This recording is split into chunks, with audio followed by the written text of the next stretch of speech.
depressão pós-parto, né? Uma doença que vem comprometendo as mães aí, principalmente aquelas mães de primeira viagem, né? O famoso baby blues, como mais conhecido agora, mais chamado pela mídia,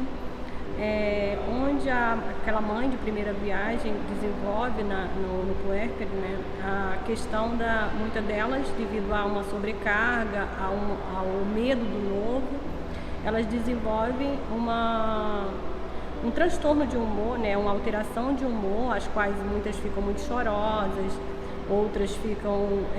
esquecem o cuidado pessoal com ela própria ou com o bebê. E isso tem que ser observado e acompanhado pelo familiar ou pelo cônjuge que está ali junto com ela. Se isso vai ser só nos primeiros dias, né, que é o famoso baby blues, é só aquela questão da mãe se adaptar à nova vivência, porque ela dorme sozinha e acorda com o filho no colo.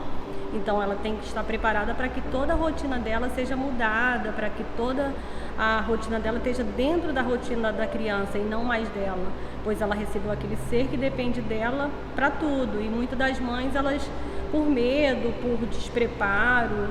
elas acabam não sabendo lidar com isso e muitas desenvolvem a depressão pós-parto. Muitas das mães, devido a essa sobrecarga ao novo, ao medo do novo, ao medo do desconhecido, elas desenvolvem a depressão pós-parto,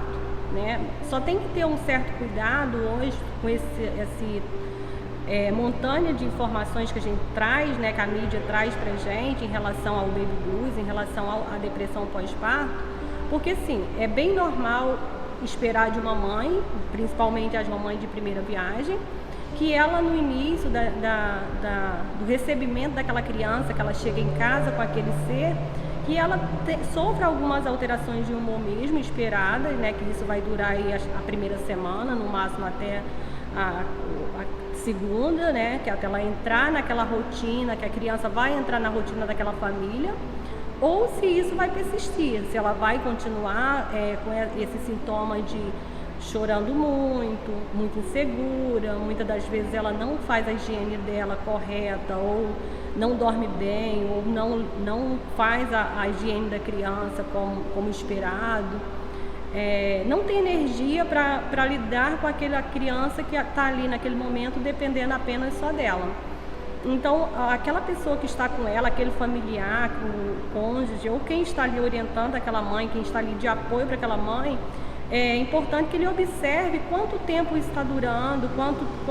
já passou da segunda semana e persiste esse choro frequente, persiste esse desânimo, essa falta de energia daquela mãe, porque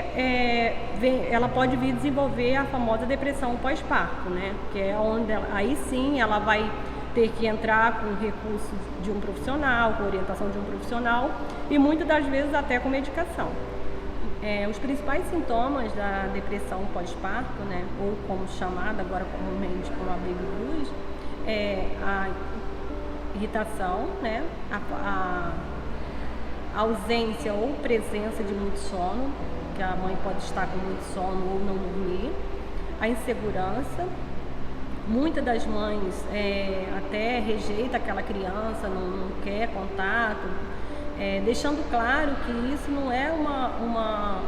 uma questão para a gente julgar aquela mãe, é a questão de como ela se coloca, de como o organismo dela se defende daquilo ali, que ela deixa aquela criança, ela dá preferência a não ter contato do que muitas das vezes por a irritabilidade, a alteração de humor, aquele comportamento dela naquele momento, ela chegar a fazer algo com aquela criança que não é o desejado, né? Então a orientação que eu dou é que aquele familiar, aquela pessoa que esteja ali com essa puérpera, que ele possa acolher, que ele possa se colocar, que ele está ali para ajudar ela e que ele entende aquela situação dela. A situação não só da depressão, mas que ele entende que é tudo novo, que ela está insegura, que ele está percebendo que ela precisa de ajuda naquele momento, para que com isso ela possa se fortalecer e ver a necessidade, se de fato ela quer procurar ajuda medicamentosa, se ela quer procurar um apoio psicológico, de que forma pode estar ajudando aquela mãe sem julgamento. A orientação que eu, enquanto profissional, psicóloga, oriento aquelas mamães, principalmente aquelas mamães de primeira viagem, é que se elas perceberem algum sintoma relacionado a esses sintomas, os quais eu citei, da depressão pós-parto ou do baby blues, que ela não fique esperando, que ela procure apoio, que seja ele profissional, que seja ele familiar, que seja ele na unidade de saúde mais próxima, mas que ela procure apoio para que ela não espere que isso se agrave, para que ela não espere que isso traga mais danos tanto para ela quanto para aquele bebê que está ali dependendo apenas dela.